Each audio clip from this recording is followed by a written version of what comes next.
I can't believe you're doing this to me. I'm a senior and seniors don't stay in the dorms. You don't have to stay in the dorm. And you know I don't have the money for rent, and you refuse to pay rent on an apartment, so in reality, you're making me stay in the dorms. It's bad enough that I don't have my own car, and I have to be chauffeured to school like a little elementary school student. But to have to stay in the dorms, it's humiliating. I'm 21 now. Well, look at the bright side. You're a senior. Only have to do it 1 year. And the next time you want to drink and drive, maybe you will think about the consequences. Consider yourself lucky that I was even willing to pay for your last year of school. There is no doubt that I'll have to hear about your generosity for the rest of my life. Why won't you buy me a new car? Because I can't afford a car and insurance and schooling. I'm not the one who wrecked your vehicle. This sucks. I hate it. If I was to quit school, Dad wouldn't have to pay child support anymore. So, all of his child support goes to pay your tuition and part of my salary. If you don't want to get your degree, I'd be more than happy to take you to a homeless shelter instead. Maybe you would think that is less humiliating than the dorm. When we get to the campus, I want you to stay in the car. I don't want anybody seeing me with you. Fine by me.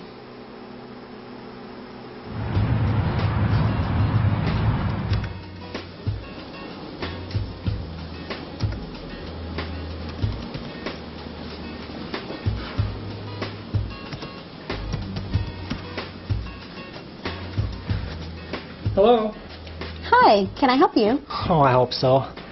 I'm looking for Hickerson Hall. I thought this was it, but this appears to be a girls' dormitory. Oh, this is Hickerson. It's a co-ed dorm. Co-ed? Yes, that means both for male and female. Yeah, I'm aware of what the word co-ed means. I'm just a little bit surprised and confused because I expressly asked for a men's dormitory. Oh, well, our male dorms book up rather quickly. Is this for your grandson? Excuse me? The room, is it for your grandson? It's for me. What's the matter? Don't you have any sexagenarians ever stay in his dorm? What? Sexagenarian. It means someone who's 60-something years old? Oh. Ah. No, we normally only have students under the age of 20 in the dorms. What's your name? Ty Bounds at your service. That's B-O-U-N-D-S. There you are, Mr. Bounds. All right, let me get your packet for you. And you are in room 327. Well, thank you much. When I open up this door, 327, I'm not going to find a female roommate behind it, I hope. No, sir. The dorm is co-ed. The rooms are not. Your roommate is a 20-year-old student named Brad Hansen. Thank you very much. You're welcome. Dad, I appreciate the ride. Are you kidding? I wouldn't miss this for the world. I don't suppose you remember when I walked you to kindergarten on your first day? No, but I've seen the videotape of it 100 times. Oh, that's right. I wish your mother could share this moment with us. Me too, but if she hadn't taken the new job to help me get through school, you wouldn't have to drive me here. True. I love how you grasp reality without flinching. And reality says it's time you let go. You knew someday I'd fly from the nest. I know, but that doesn't make it any easier. I'd like to pray with you before I leave today. I'd love that. Good. Excuse me, sir. Which way is check-in? It's right around the corner there. Oh, thank you. My pleasure.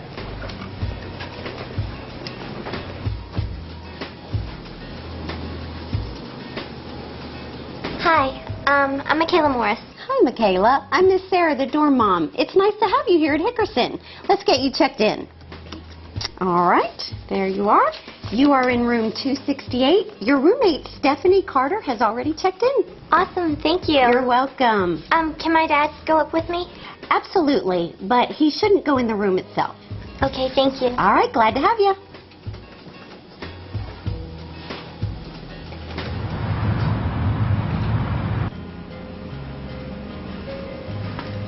Hi again. Do you work here? Oh, actually, I'm starting tomorrow as a student here. Oh, good for you. So is my daughter. She looks like a real sweetie. She is. And my prayer is that she stays that way. Well, I'll add my prayer to yours. What's her name? Michaela, you're a praying man? Absolutely. I'd appreciate all the prayer you can give, Michaela. She's going to be running the gauntlet of temptation and the world system here. Agreed. You know, not only will I pray for her, I'll try to keep an eye out for her as well. I can't tell you how much I'd appreciate that. I'm Josiah Morris. Tie bounds at your service. God bless you, sir. And I hope your experience as a non-traditional student will be rewarding. Well, I can safely say without any fear of being wrong, it's going to be interesting.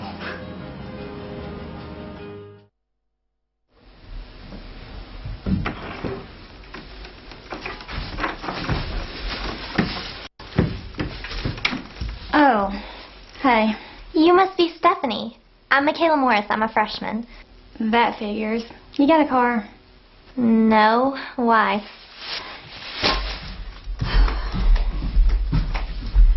Well, my wheels got towed to the car cemetery last summer, and I was really hoping my roomie would be so kind to lend me hers from time to time. Sorry. No problem. I'll just have to mesmerize some boy with a nice car. You don't have a boyfriend? Honey, I've got lots of them. I'm a bit of a player. How about you? Either you're a player or you don't like boys, what? Neither. I'm waiting for the boy that I want to marry. You can have lots of fun until Prince Charming comes along. There's a party tonight. I can introduce you to a few candidates. What kind of a party? You don't have parties where you come from? My family has birthday parties. You're in college now. When in Rome, you do as the Romans do. And here, we party hard. Your whole family life is behind you now. I'll just have to find us a ride. Is this one of those parties where there's alcohol or drugs? It's not a party without alcohol.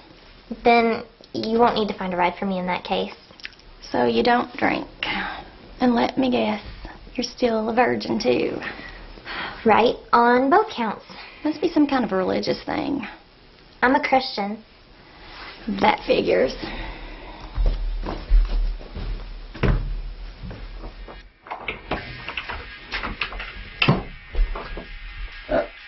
Are you the janitor? No, why? Why are you in my room? Your room? Well, if you're Brad Hanson, that would make this our room. Tie bounds at your service. Why are you going to college? I mean, shouldn't you be hanging around the Senior Citizen Center playing bingo and bridge and drinking in shirt? Let me guess. You're not a graduate of Dale Carnegie's course on how to win friends and influence people. No disrespect intended, just I thought that's what seniors did. I mean, that's what my grandpa does.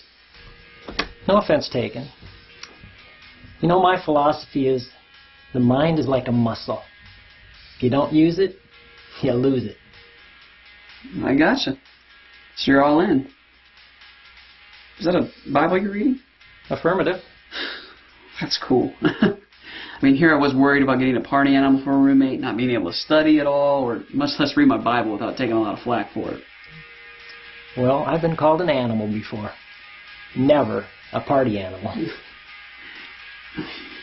You know, my grandfather's totally computer illiterate. I sure hope you have some knowledge of computers, because it's kind of hard to survive college these days without that skill. I think I'll be okay in that area. I was a data processing professional for 30 years as a computer programmer. I think you'll survive.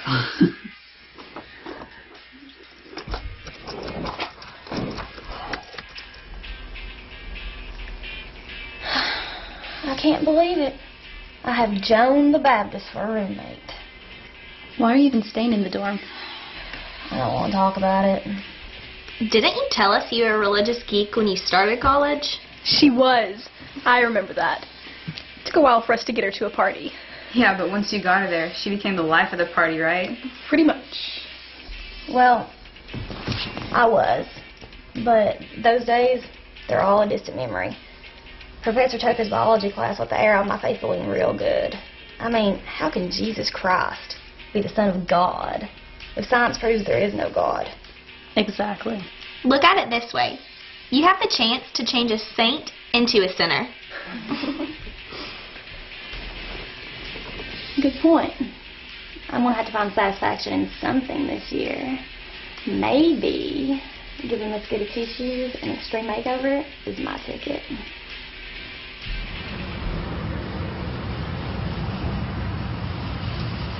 I was wondering, what are the chances of a creationist getting into a graduate program in science here? Are you asking this question out of curiosity, or would this be a personal matter? Well, I believe that God created the universe and everything in it, but I would like to get my master's in biology. I see.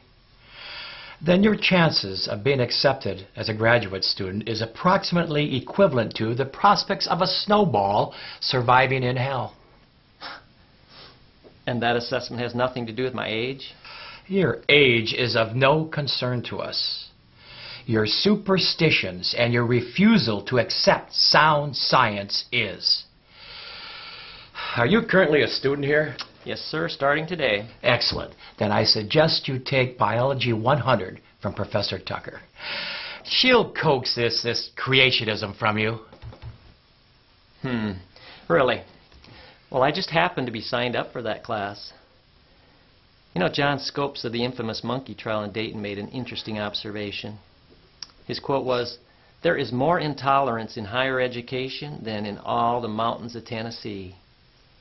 I think Mr. Scopes had it right. Ironically, the word biology means the study of life. Evolutionists leave out the most important thing about life.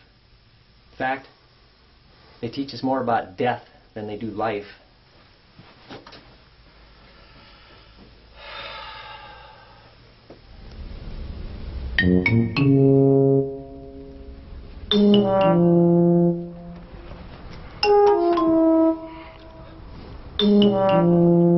Hello, I'm Jerry and that's my friend Tom.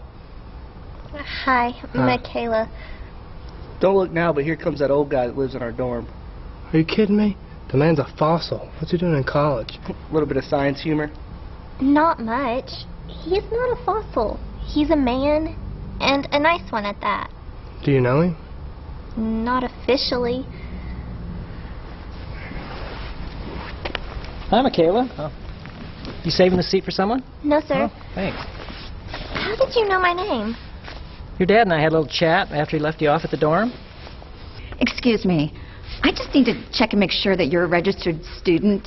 We don't allow people to just drop in. Oh, yeah. Do you have your student card? Yeah. There you go.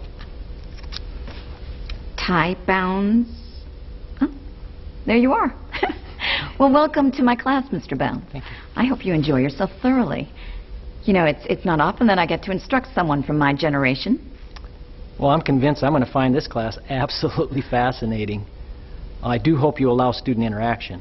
Oh, from you I'd be very receptive. I think she likes you.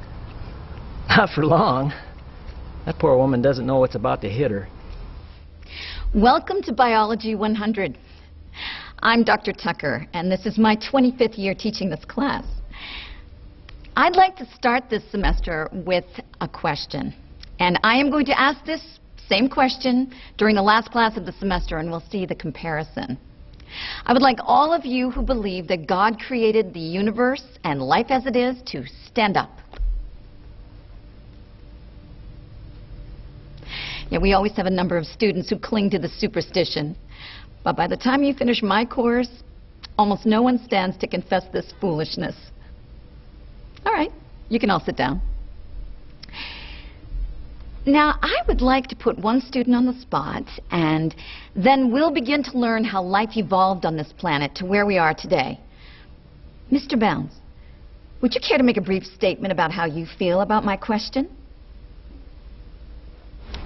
Well, the fool has said in his heart that there is no God. Are you calling me a fool, Mr. Bounds? Seems to me you just called me one a second ago. But no. I'm just merely quoting the Bible. You know, I'll let everyone extrapolate from that to the logical conclusion that follows. Shaping young minds is what I do. It's easier than working with minds that have been filled with a lifetime of superstition, folklore. But I fully embrace the challenge of bringing light into your darkness. Huh. Ditto.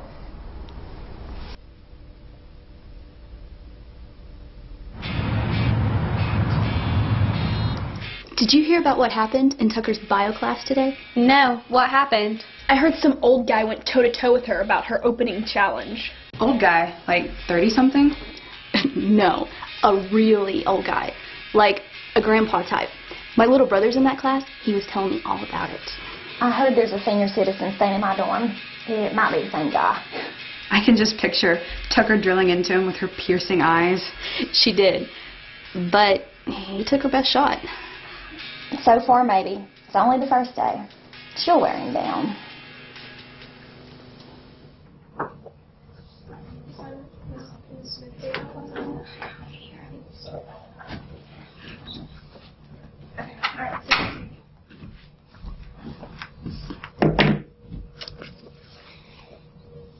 You take Biology 100 with Tucker, right?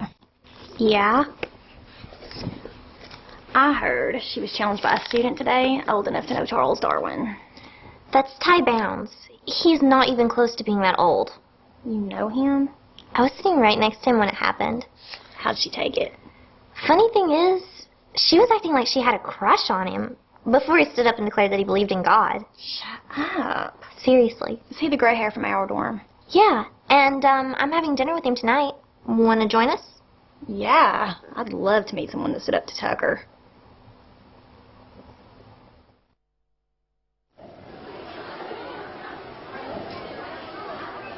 Was that good? Hi. Hi. Michaela Morris, I'd like to present to you my roommate, Brad Hansen. Nice to meet you, Brad. This is my roommate, Stephanie Carter.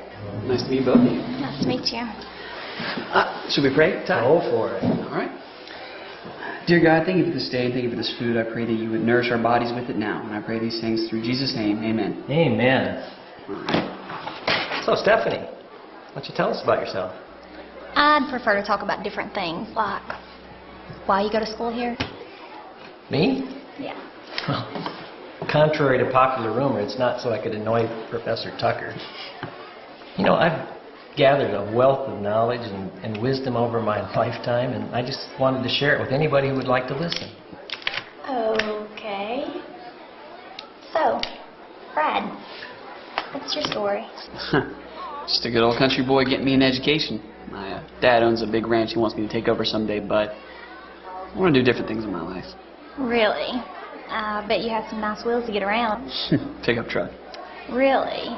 You mind giving me a ride sometime? I've never driven a pickup. I'd love that. To give me a ride or let me drive? How about both? Okay. Hey, Steph. You find some new crew to hang out with this year? Yeah, I've decided to hang out with Homo sapiens this year. The Neanderthal thing was getting a little old. Neanderthal? Really? Is that a way to speak to an old flame? That flame went out so totally that there is no evidence that it ever existed. Your mouth's saying one thing, but your eyes are telling me you still want me. Your ego reminds me of the universe. Still expanding. And why shouldn't it? Don't tell me this is that infamous Gramps that everyone's talking about on campus. Why don't you step out of character and be nice for a change? I mean, what are you doing in the cafeteria anyway? I'm here recruiting for my intramural squad. By the way, do you know any good athletes that aren't taken? Maybe Brad would be interested. Yeah, I'd love to be on a team. Did I mention any good athletes? So what sports do they offer? Well, just about everything. What's it to you? Trying to show off some talent, old man? That sounds like fun. Well, I don't think they have shuffleboard, but I think you could be a manager for some lame team. Or maybe I could start my own team. Yeah, you do that. We need another laugh around campus. I'm going to get back to recruiting for all the studs are gone. See you on the football field, Gramps? Yeah, maybe so.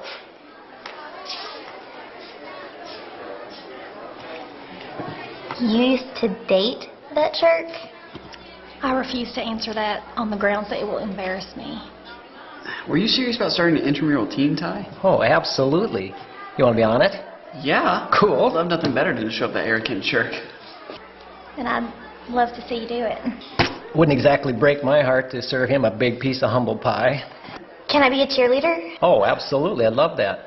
But we haven't got any team members yet, so maybe you girls will help us recruit. I'd be glad to. I look forward to seeing the agony of defeat on Jace's face. But we only want to recruit people that love the Lord. You know, I want to name the team Sons of the King. Something wrong, Stephanie? Oh, no, nothing. You know, there's a meeting at Fellowship of Christian Athletes tomorrow night. I'm going to go there and see if I can find somebody. Good idea. Jay's had some Christians on his team last year. Maybe you could steal them away? We'd be doing them a favor, I think. You know what? I'm going to go talk to some guys right now that might be interested. Can I come with you? Sure.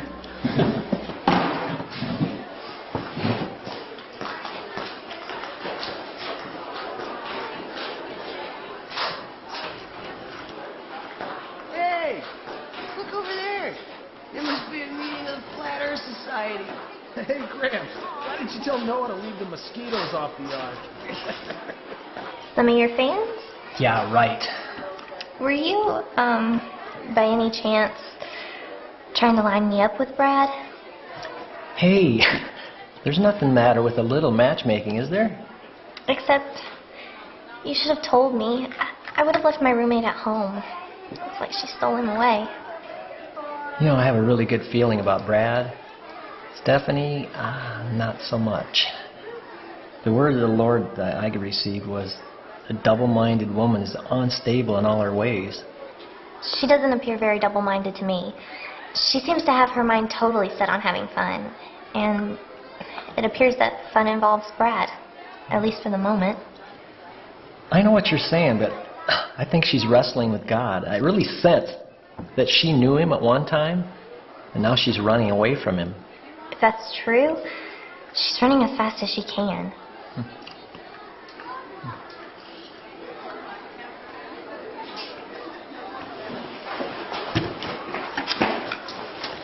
Hey, can we have your autograph, Gramps? Are you mocking me? No. You're our hero if you stood up to Professor Tucker. I'm no hero. I'm just doing what needs to be done. You're a legend on campus in just one day. I can't wait to see what you have for the rest of the year. Well, legend or no legend, I don't do autographs. But hey, maybe I could get your autographs. I just happen to be forming an intramural team. I need some team members. You guys interested? Cool. Sign me up. Me too. Here's my card.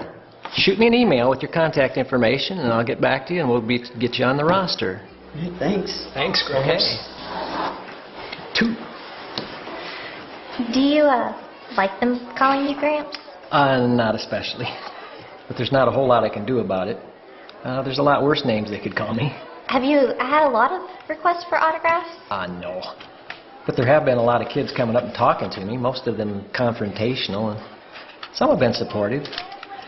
You know, the grapevine must really be green here. I just wish the gospel could travel as fast as the gossip. Amen. But how do they know that it's you? Oh, hello. I stand out in this campus like a pink Cadillac at a mafia funeral. I'm the only gray-headed guy around here with a backpack and tenny runners on. I'm just going to have to get used to it.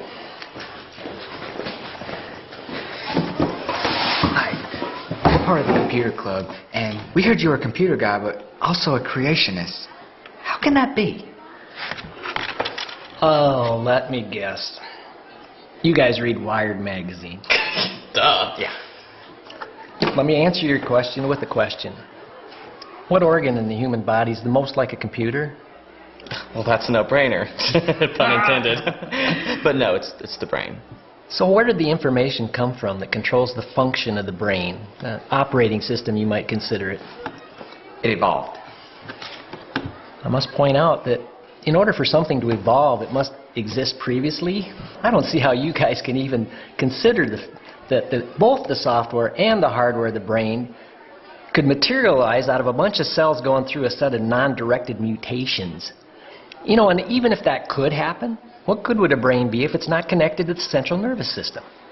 Not a lot. It would be like a computer with no input or output capability, no keyboard, mouse, audio. Exactly, you got it.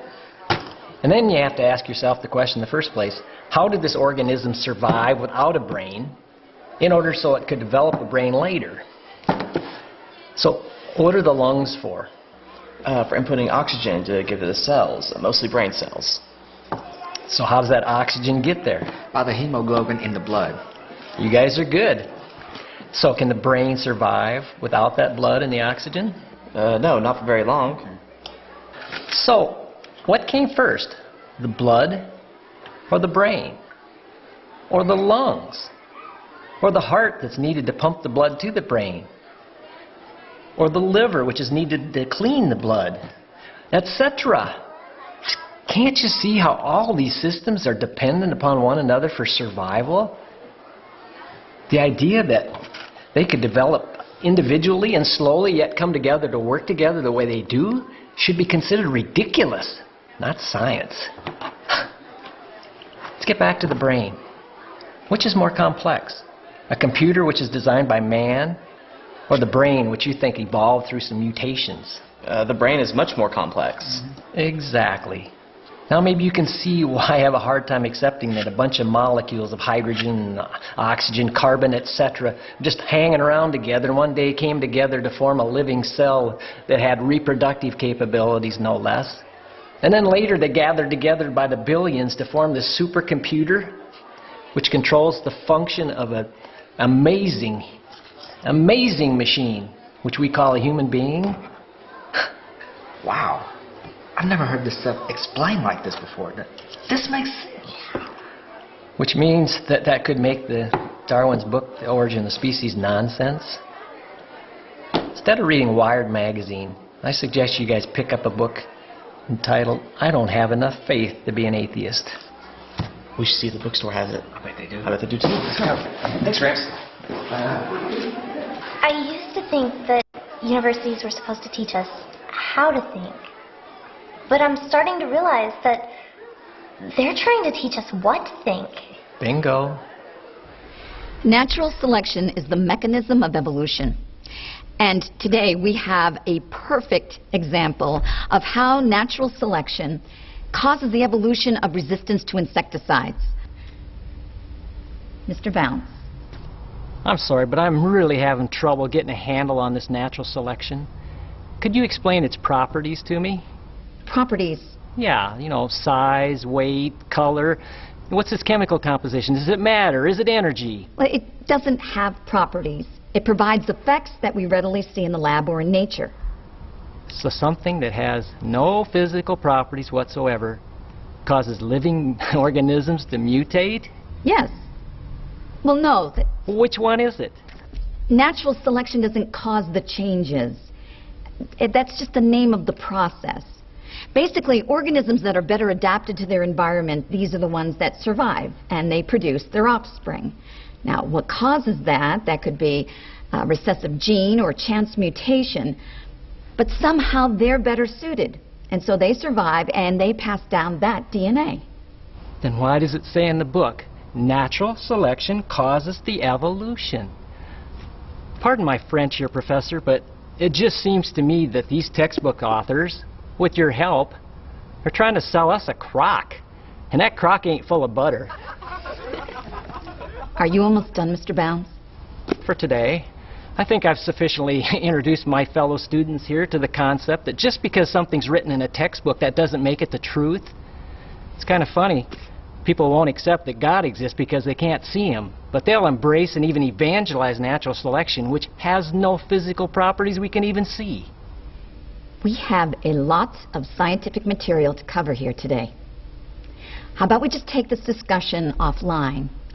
Perhaps you and I could meet over a cup of coffee and I can clarify it for you. Yeah, I'd welcome that opportunity. Fine. And now, to reiterate the importance of evolution in this classroom, the science of evolution is the glue that holds all of biology together.